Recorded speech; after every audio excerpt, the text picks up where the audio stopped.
Good afternoon, everyone, and thank you for coming and joining us on this week's episode of Relentless Podcast. I have a wonderful guest today, Mr. Bob Bruns, a man that I have a lot of admiration for. He kind of was my first contact in the USA and introduced me to life in America. He's a wonderful man, has mentored so many young men and women in the golf industry and beyond, and I'm just excited to learn from him and to have him share his wisdom. Mr. Bruns, thank you for coming to this interview. Well, it's my pleasure, Vincent. It's been a fun and enjoyable ride, this relationship that we've been on Yes. for all these years. All these years, a long time. I know it's we can take it all the way back to Methodist and just how everything happened. And I know you've just recently made a move in your own career. But I just maybe just to start with, I want you to give us a little background story about yourself. Yeah, so I'm not a traditional PGA professional. I didn't start the PGA program until I was 34 years old. Had been a college golf coach for 9 years and a business professor at a small liberal arts college in Iowa. And then, got into the golf business, helped start a golf course with two partners. And then that just kind of started my golf journey. And then after a few years in the golf business, we ended up selling a property that I owned with some partners and was looking for something to do, and got a phone call from Steve Connolly, who has been the men's golf coach at Methodist, for all these years, 30 plus years. Right. And he and I had served together on the NCAA golf committee, and we had coached against each other at a number of national championships. And so he called me up and said, "Hey, we've got an opening. Have you ever thought about getting back into education and PGA golf management?" I said, "Well, it sounds like it's worth a trip." Right. And so I flew out to North Carolina, and that ended up turning into 17 years there at Methodist with the PGA golf management program. That's amazing. Amazing. And I know Coach Conley, fantastic man. And the whole team over there, I'm bringing you back to August of 2013, my first introduction into America. I landed Methodist, and within months, my life just goes crazy. And I remember, I think before we get to that, Mr. Bruns, would you just tell me a little more about your experience at Methodist and until you finally recently made your switch? Yeah, so started there in 2005, working under Jerry Hogg, who is a wonderful Christian man and has been one of my long-term mentors. He and I actually met back in 1998 when, I guess it was even earlier than that. Methodist had hosted the national championship there in Fayetteville. And so I met him in the late 80s. And then he and I had just kind of hit it off, stayed in touch throughout the years, saw each other at the PGA show in Orlando. And so worked for him, for 14 years as his associate director. And then, he retired as the director and stayed on as the director emeritus. And so then I took over as the director, did that for 3 years, and then, decided that it was time to do something different and decided to go back into the industry. Back to your first love, management. Yep. And Melissa and I were looking for a place to retire to because, we have the 3 children. We knew we couldn't be close to all of them. Yes. And we had gotten introduced to Aiken when our son Rob was at Augusta. And so we love this area. And so when the opportunity presented itself to be the general manager of this 36-hole property here, it just seemed like, the Lord had tapped us on the shoulder and said, "You know what? Here's a place for you to go and spend some time and do your work there." That's amazing. And I know, Mr. Bruns, we'll share a little bit about a few of our own encounters together, but I think more importantly, you've had such an amazing impact on a lot of young men and women. They have gone on to do amazing things in the golf business and beyond. So when you look back to your time in education, especially at Methodist, what do you draw the most joy from?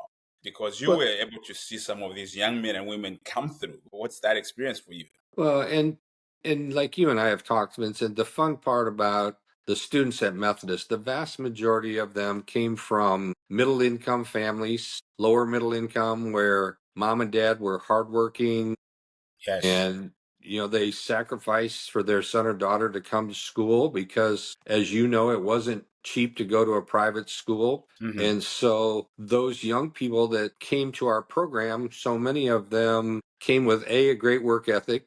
B, they were good students. They had a love for the game, but yet they also were just passionate about serving other people. And Yes. so to me, when you wrap all those things up, that's pretty much the core, credentials that you need to be a successful golf professional or director of golf or director of instruction, any of those roles Yes. within the PGA as we know it today. Right. And I know there's a lot of stories, specific stories. Do you have any recollection of maybe a couple that came in? What I'm trying to get to is like, what do you think stood out the most? Like, there's those moments where you see a kid for the first time and you just see there's something about them.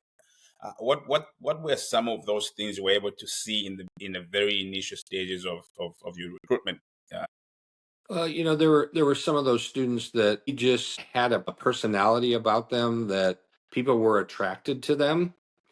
And obviously, in the golf business, that's a lot of it. You have to have those great people skills. And yes. so, for an 18-year-old to walk into your office and be confident and be able to present themselves well, both in their appearance, but also in the way that they present Yes. themselves, both physically and vocally, those were the things. And so you could just tell that some of those folks had those characteristics that were pretty unique.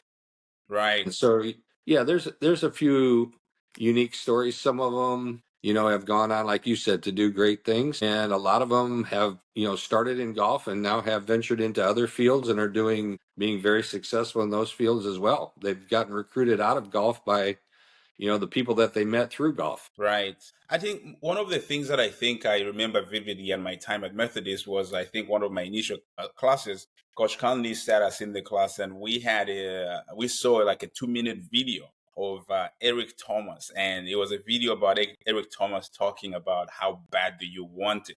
And I remember just the atmosphere, the air in the room just changed. And because it was a cultural shock for me. It was a lot of things happening in that moment, coming straight from Zambia, and I had all these things that were just beginning to happen with my situation in Zambia financially, and I knew this was the right place to be. And I think it was just a few months into it that we sat together. And I think this is for the young men and women that are following me, because it's not for me especially. But what do you think was your first impression of me when you saw me? All the things that I had going in my life. Well, I think what struck me initially, Vincent, about you was just the pure passion that you had to pursue your love for golf and that you were willing to get on that plane Right, and fly to a place that you had never visited before. You had limited knowledge about what you were going to experience. And at that time, the PGA wasn't all that receptive to people becoming PGA members who weren't American citizens. And right. so, it was a huge leap of faith on your part. But Yes, then I think the other thing that struck me was we also had that shared experience in our spiritual lives. And yes, so, when the young person has that to lean on, it gives yes. them the ability to handle many of those challenges much differently. And Right, that was what impressed me about yourself, is that even though your situation had a lot of uncertainty, you were always willing to look at all the different options, and you were also willing to trust. right, right. And that's what was something that was very special in terms of our initial relationship and our initial conversations there at Methodist. Right. And I think that speaks to why, when I was thinking about what would be the perfect name for this podcast, and when I came up with Relentless, I had to look back at my own life and then obviously with people like yourselves, people that I admire, and try to really dig into their lives and find out amidst everything, all the challenges, all the uncertainties that happen through life. What do you think are the things that stand out the most? The people that actually get to their goals, that achieve success, as people might call it, what is the one quality that stands out for them? And I thought that Relentless actually speaks to that. It's because on any journey, there's always going to be, shortcomings, uncertainties, all kinds of things happening. But it's the people that actually push forward. And with all the experience now that you've gathered, how do you, first of all, how important is faith to you? And then how have you been able to share that as a leader, knowing that, sometimes you have these people that come in very excited, young men, they just think life is just going to be a joyride. And how Yeah. do you marry those two? Well, and For me, Vincent, where I feel that I've been extremely blessed over the last 40 years is every time I came to one of those crossroads, Hmm. I always knew that when Melissa and I sat down to talk about it, at the end of the day, I knew that I always had her support. And Very good. so, when I think back now to when we first got into the official PGA part of my career, and, I was already 34 years old, married, had 3 kids, and I came home and told her, I said, I think I want to become an assistant golf professional making $28,000 a year, and Right. I think we'll be able to make it work somehow. Right. And like I say, if you don't have that trust in your relationship, and if you don't have your strength in your beliefs, and Yes. and if you don't trust the Lord, then Hmm. it's real easy to not want to take on those different journeys. Right. And at every crossroad that we hit, and as you know, being either in the military or in golf, we Yes. become vagabonds for a while. You're here for a Yes. few years and then you're gone. And Yes. it was never easy making those decisions of where to go next. And you always had to think about the kids and how it was going to impact them. But we always just trusted the Lord that He was encouraging us to do those things and to Yes. follow those steps. Now at my stage of life, when you look back, you can really see how He was always there. That's And He was amazing. always there encouraging us. And sometimes it's hard for us to see it until you get away from it. But Right. then, and Yes. that's the reassurance that Yes. everything was for the right reasons. Very good. On that same point, I want to follow up. Would you speak to your amazing wife and how much important that the support system really is? Because I think that, especially in my own journey when I've talked to younger men and things like that, I realize that if you have people you can rely on, and I think that was what was special about relationship is that coming from Zambia, one of the biggest things that happens to me was that you learn to just kind of carry your own problems. You don't always feel like anybody else understands. That was a lot of my journey growing up, especially trying to pursue golf, where nobody would understand anything I was trying to do, not even my dad, who was my best friend. But I Mhm. think when I think it was around the same time I looked at my shoe. I had one pair of shoes and it was torn. I was at my lowest and I walked in and you handed me, I think, like $100 just to see me through the next coming weeks as we were talking. How important is it to have somebody like that, mentorship, somebody that you can rely on? And I know you spoke to your wife, but generally for young men and women, speak on that, please. And in those times are when you really find out who those people are as well. Yes. The ones that are always there, but yet then there's those folks that are there that you don't know they're there until you really need them. Right. And Yes. I would tell you a quick story, Vincent. When I moved to Methodist, like Hmm. say we had sold our golf course, and I had been out of work for 3 or 4 months trying to figure out what we were going to do. And then I moved to Methodist first Yeah. in December, and Melissa and the kids didn't come until June because they were finishing the school year. We had to sell a house, all those things that you know about. And we were at a point where the distance was starting to wear on both of us. Right. And there was a couple that went to our church and that Melissa had been in one of her Bible studies with. And she just showed up to Melissa one day and just handed her an envelope and said, "This is for you and Bob, and we're paying it forward." Wow. And Melissa and I had just been talking about whether or not we could afford to fly her out to Fayetteville to try and start looking for houses and all that. And the Wow. amount of money that was in that envelope was almost Yes. the exact amount of money that we needed to buy that plane ticket. Wow. And so now you carry that with you, and Yes. you wait for the opportunity for you to pay it Paid forward for for. someone else. And we've been lucky enough to be able to do that a number of times since then. Yes. You know, again, those are the things that when you have those people behind you, and the people who are going to come and spend time with you. And one of my best friends I've known since college. We've been friends now for 40 years. Right. And I went through a period when I was still at Methodist where had a detached retina. I almost lost the sight in my left eye, and I had to be at home and, couldn't do a lot of stuff. And my good friend Neil just called and he said, I'm packing my car up. I'll be there tomorrow. Wow. And, he came and spent those 4 or 5 days with me when I had to be at home and couldn't do a whole lot. And, when you have those people in your corner, Yes. then it's much easier to confront, the challenges of life. The challenges of life. Yeah, and they become a lot less ominous at that point. Right. Because you have people that can talk you through it, walk through it with you, and they're always going to be there and they've got your back. And sometimes that's all we need. And sometimes it's not even money or any of those. It's just knowing that you have people that are there for you. Not for anything else, but just you as a person. They're invested in you as a person. And that really is what stood out for me, was because it became very difficult for me at Methodist. It was a lot of sleepless nights. And I think one of the hardest things was waking up in the morning and not being able to go to class. And then kind of getting a text from you and saying, come over to my office, and you just let me sit over there. So in Africa, we have a word called Ubuntu. Ubuntu says that I am because you are. My existence is your existence. Basically, you saw me in yourself.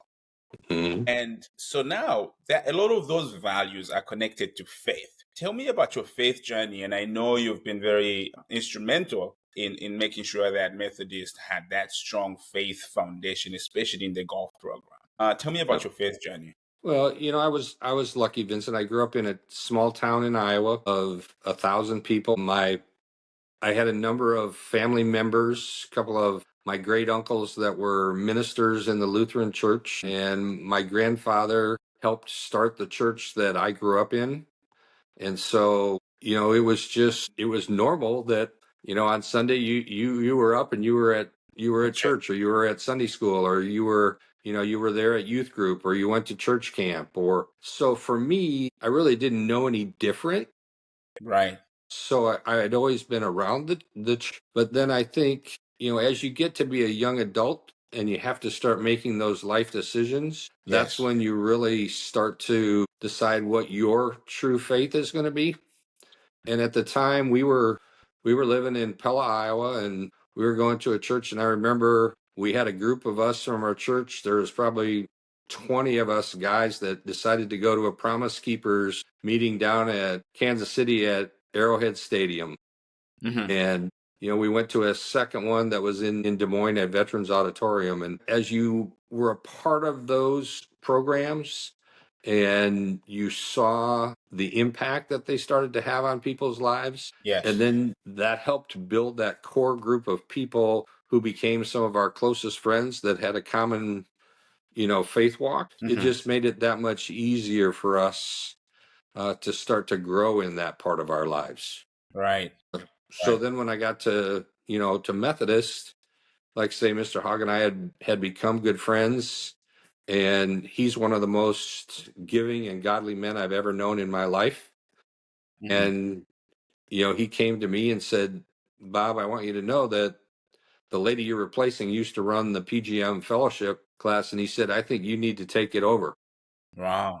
And I said, well, if that's where you think the Lord wants me, then that's one of the things that I'll do. Right. And so, that's how that really happened. It was just that short of a conversation. And, as those Monday nights became very special for all of us. Yes. It was that one time in the week when you spent an hour to an hour and a half and you didn't have to worry about all the other normal college stuff. Yes. And you could just talk about things that you needed to talk about or wanted to talk about. Yes. And, and share a little bit about, the Lord and what he can do for us. And so that's some of to me, that's still some of the funnest and most enriching, memories for me, is seeing young people grow in their faith. Some of those people who came to those meetings having no idea what they were walking into. Yes. Yes. And today, they've become great golf professionals, but also great parents and great leaders. And now they're mentoring other people. Right. in their walk. And that's absolutely incredible to me And a lot to of it think is about that. that foundation in there, because a lot of the times college is when young men and women lose it. Some of them that have grown up in the church, because they lose that family and that need connection. They go to Yep. college and they don't have that anymore. And I think what you were able to provide at Methodist in those fellowship meetings was just that group. And I went on a trip, I think was my first original trip to Ireland. And I remember meeting somebody that went to Methodist, and we had met, and he had been part of the fellowship. And it's just the impact just keeps going and growing from people that have been mentored in those groups. So how then has that foundation and the faith and been able to impact your leadership now in the marketplace, where you meet people that have never experienced anything like that? How does that influence your perspective and in being a leader now? Well, I think how it's impacted me is it impacts every decision that you make. Right. And so you now have a core set of beliefs that you need to judge every decision that you're going to make against. Right. And so I would say I'm a lot slower to anger, Mm-hmm. and I'm a lot more willing to give people a second chance, Right. because if all you do is give them one chance and you don't reach out and try and mentor them, or get them to realize what they've done to put themselves in the situation they're in, then we've done them a disservice. Right. Right. And we haven't acted with a servant heart. Right. And Right. I can tell you, I have an employee right now that started work and after 4 days called out for 3 days in a row. Wow. And he had worked with another one of his supervisors at a previous job. That gentleman told me that, he wanted to work with him. He encouraged me to hire him. And he gave me a little bit of his background, but not all of it. Yeah. And then all of a sudden, after 4 days of work, all of a sudden, here he is calling out sick. And then I start hearing, oh, well, sometimes he has these situations he gets himself into. Yeah. And actually had come into my office and said, Bob, I don't have enough money to put gas in my car to get home from work tonight. Wow. He said, can I get some gas money from you, or can I get a advance on my paycheck? And I said, well, the company doesn't do that. Yeah. And I said, yeah, I'll give you enough money so you Yeah. can get gas in your car. Well, then 3 days go by and we don't see him. And Oh. so now he comes back, and I had told his boss, I said, when he comes back to work, I want to visit with him first day back. Right. So now we had a chance to sit down, and I got to learn more about what was going on in his life. Right. And at that point, then you either got to decide if you're going to turn your back on him, or are you going to try and invest in him? Right. And so I think that's what I try to do with my employees as much as I can. I try and invest in them.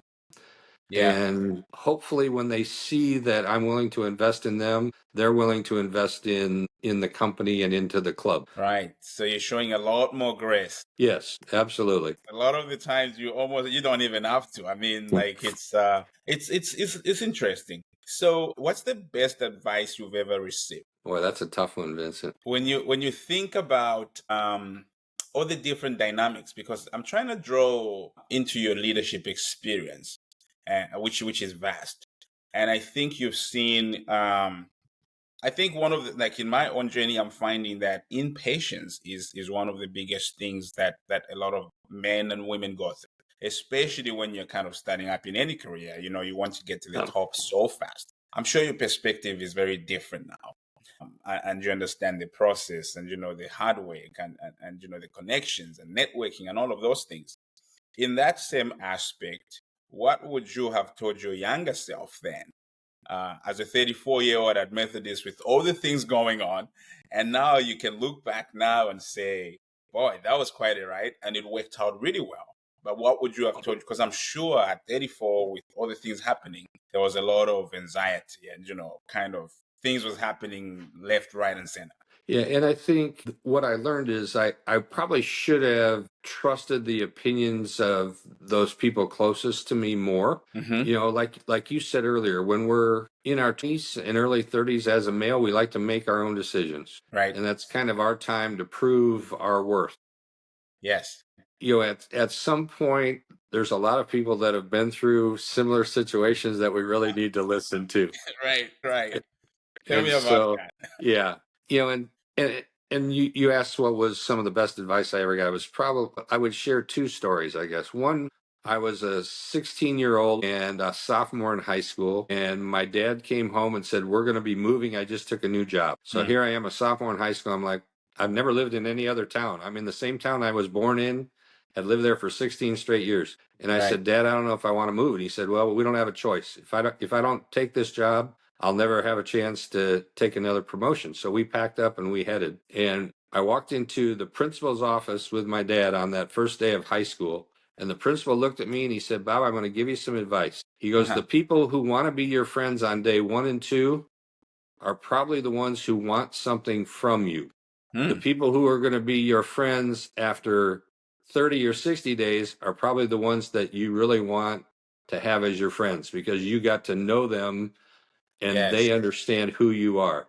Right, And when I look back, he was exactly right, Vincent. right, The right. people, the people who were there on day 1 and 2 were the ones who wanted me to skip school, go to the bowling alley, smoke cigarettes behind the school, do all the Yeah, things that, I shouldn't have been doing. And luckily, I was in sports and I knew that if I did those things, I wouldn't be able to play basketball, wouldn't be able to play golf, wouldn't be able to play baseball. And so I was able to stay away from that. yeah, And then, luckily basketball practice started that next week.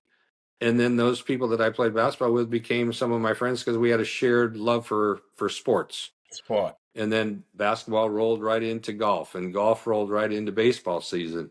And so that was really sound advice that Right. principal gave to me, and I'll never forget it. Mr. Marsden, I still tell you his name to this day, and that's been Yeah. Did now you ever get a 50. chance to see him after the fact? I did have a chance to thank him after I had been out of college a few years, and I ran into him back in our community, and Yeah. did have a chance to thank him.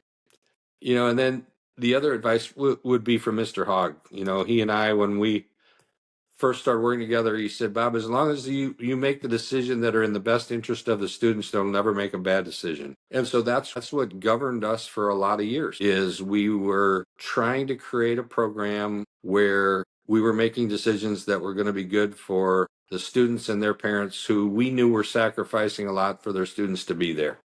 Yes. And I think we were pretty successful at doing that for a lot Yes. of years. Another thing that I think stood out, especially at Methodist, was the fact that you had relationships with the parents of the students. That's not always common in college. You have your student professor relationship and that's it. But a lot of the times, more than one occasion, there was so many times that parents came to visit and you were, either visiting with the parents or chatting with them or, I think meeting for lunch and things like that. How were you able to create that environment? And especially speaking to the fact of that, building the networking and the relationships, how were you able to go beyond, that's kind of really the epitome of going above and beyond, was that you were able to build relationship with the students, but beyond the students, their parents as well. Yeah, and that was really again the culture that Mr. Hogg created in that program is he wanted the parents to feel comfortable dropping their son or daughter off on campus and Right. knowing that there was going to be someone there that was going to look out for them. Yes.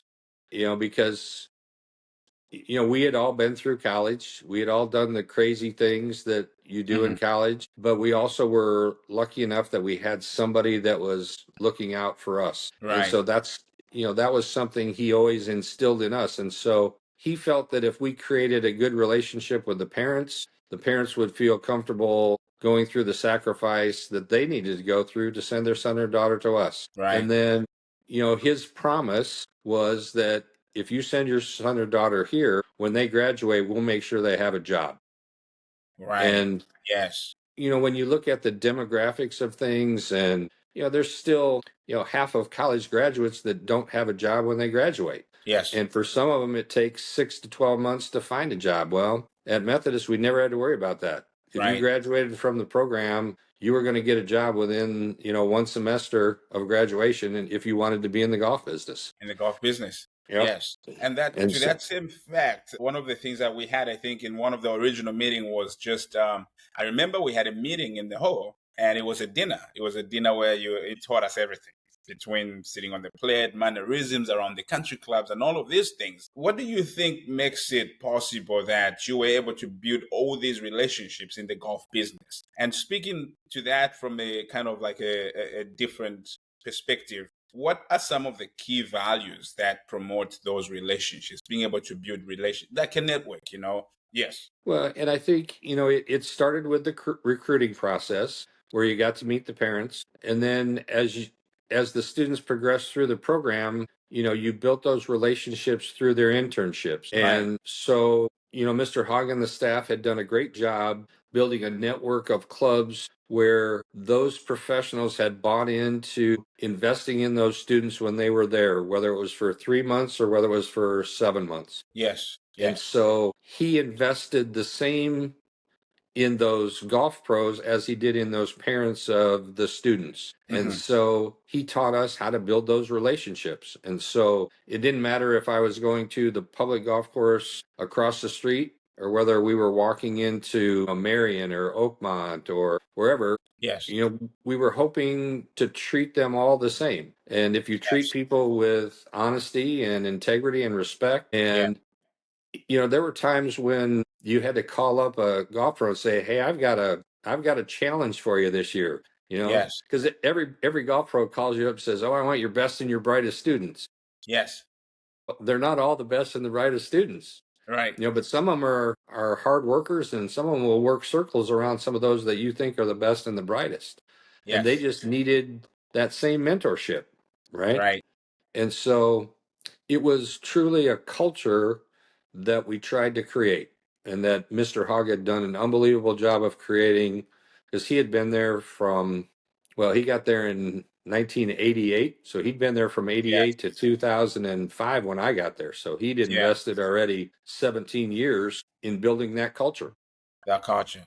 And 10 years of that he had spent trying to convince the PGA to let a small liberal arts Division III school in North Carolina have one of those programs, Yes. which they Yeah. didn't want to do for a lot of years. Yes. And so he did, an unbelievable job of convincing them and convincing the parents and convincing the students that, what, if you let us do this and we do it the right way, you'll be successful. Yes. Yes. Just the So, ability to build the networks outside. Right. Okay. So now I think on a personal level, I'm sure, I think one of your greatest pride right now is that your sons have joined you in the golf business and they've yeah. gone on and they're doing amazing things. Tell me about that journey. How did that? Because and I think it speaks to you, Mr. Bruns. It's there's these young men and women that follow their dads and they're like, as much as I love you, dad, I don't want to do this. How much joy does it bring you to see your sons taking, their own roles in the golf business, and how did that story happen? Well, we were fortunate that, all of our kids started playing golf when they were 3 or 4 years old. One of the things that Melissa and I did, we would put the kids in the car seat and we would go out to the golf course on Sunday afternoon and either just ride around or we may play a few holes. And then as the kids got older, we would ride around and they would play and chase the ball around. And so we always were around this sport with them, but I don't think we ever forced the sport on them. Hmm. And so, I wanted them to discover their own love of the game. And to be honest, when James graduated from high school, we really didn't think he was going to go to Methodist. Yeah. We had gone to a number of other schools and looked at other programs, and we were open to all of those things. He went to visit Elon. He went to the University of Richmond. He went, I don't know where else we went. But all of a sudden one day he said, "You know what?" He said, "Dad, I really just think I want to do the golf thing at Methodist." And I'm like, "It's your decision. And if you want Right. to do it, There was a that's piece fine with from us." in there that he didn't see. Yeah. So I think that was the fun part about it is we never told them where they had to go or what they had to do. Yes. And our daughter ended up being a teacher like her mom. Hmm. And so she followed her footsteps, but kind of Right. the same thing. she was always around it and she helped, her mom prepare for coursework and stuff when she was in high school. And then when she got to college, it just seemed like a natural avenue for her. And so she's become a very successful teacher in her own right. She's actually like a program coordinator now for Right. for one of the schools in Chicago. Mm-hmm. So yeah, you want your children to be successful, but you also want them to do something that they want to do and that they're passionate about. Yes. Yes. And so, and they're at very different, the boys are at very different facilities. You know, Rob's at a pure golf club. You know, no pool, no tennis, just golf. Golf. And then, you know, James is at really a combination private club resort where they have a hospitality component. They have an inn on property. You know, they have kayaking, they have Oh. falconry, they have tennis, they have a pool, they have lawn bowling. Oh wow. You know, Everything. so yeah, his facility is very different than his brother's. Right. You know, so they've kind of taken their own journeys within the golf business. So it's Yes. been kind of fun to see how they've gone about that and you know what approach they took to get there. Right. And they've found their own mentors in the meantime, which has been fun to watch also. Right. Right. So now in your seat now, kind of looking at it from the back end, what gives you the most joy of your involvement in the golf business and the things that you've been able to do, the many lives you've been able to change, Mr. Bruns? What gives you the most joy? Well, I think it's still, Vincent, those relationships that you build with those people. Yes. You know, this week alone, I've been on the phone with 3 or 4 of our former students, you know, and just catching up with them. You know, I still look at resumes for some of them. You know, we Yeah. just talked about, well, where do I want to go after my winter job in Florida this winter, Mr. Yeah. Those are still the things that you enjoy and that you find great satisfaction in. Is just watching them navigate their own careers and getting them started, but then, you know, they're also navigating their own lives. Yes. You know, some of them are now getting married. I don't know how many weddings I've been at over the years. That's amazing. All those things. You just enjoy watching their journey because we Yes. know that every one of our journeys is unique in its own way. Right. And Right. so to be able to be a little part in Hmm. some of those things Yes. makes it pretty special. That's amazing. Yep. Okay, we're gonna Yeah. get to winding up here, but I want to hear your views, your comments on what's the current state of the golf business. What's your assessment of where golf is at right now? Well, I think golf is in a very good place right now. You know, you hate to say it, but COVID was probably one of the best things that ever happened to the golf business. It You know, brought in because so we were one of those things that people could do during COVID with social yes, distancing. And so a lot of people got exposed to the game during those couple of years that probably wouldn't have otherwise. And so we've also gotten smarter. yes, You know, we've expanded programming in the PGA, whether it's PGA Junior League, whether it's PGA Family, whether it's PGA Hope.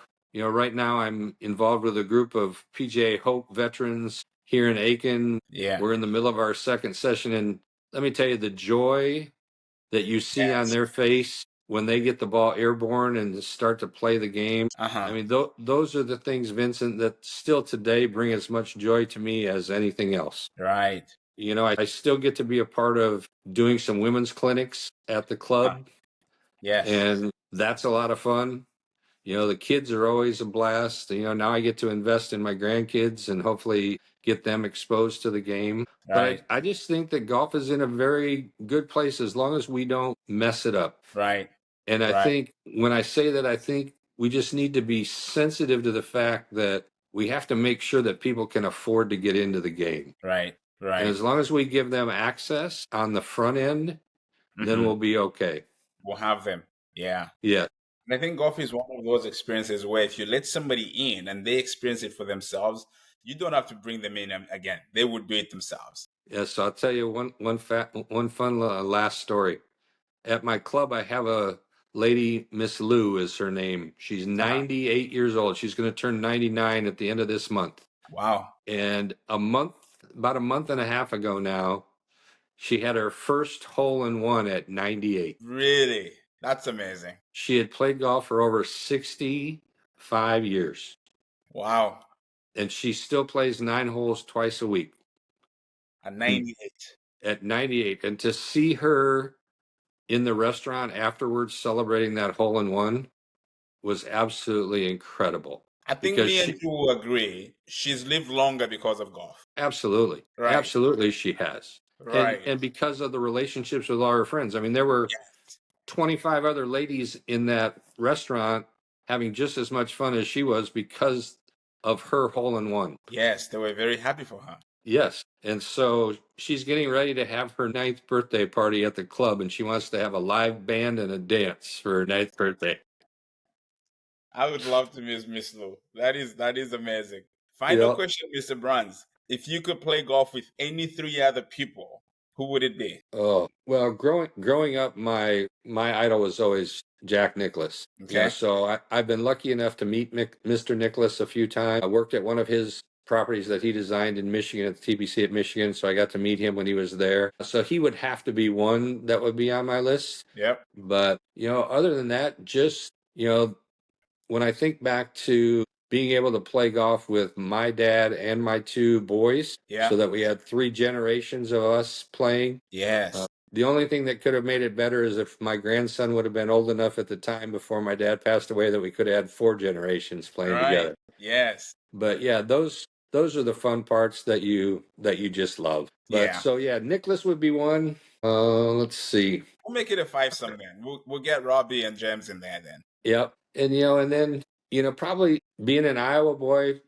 I've also gotten to meet Zach Johnson a few times, but never had a chance to yes. play with Zach. Okay. So that would be a fun one also. I'd throw Zach in there. I know Zach is a strong man of faith, so Yes, could absolutely. be a lot of good conversations in that group. Mr. Bruns, I want to thank you so much for joining me. This has been a joy to relive some of the fun times and to see you happy and just to hear all the fantastic progress out there is amazing. And I couldn't thank you enough for your impact in my life. You've blessed me so many times in so many different ways. Like I say, it's been a blessing for me, Vincent, as well. As you know, I love watching you and your family and having them grow up. And I know part of the dream that you and Hannah share. Yes. And I just love to know that you're trusting the Lord enough to Yes. see that unfold. Absolutely.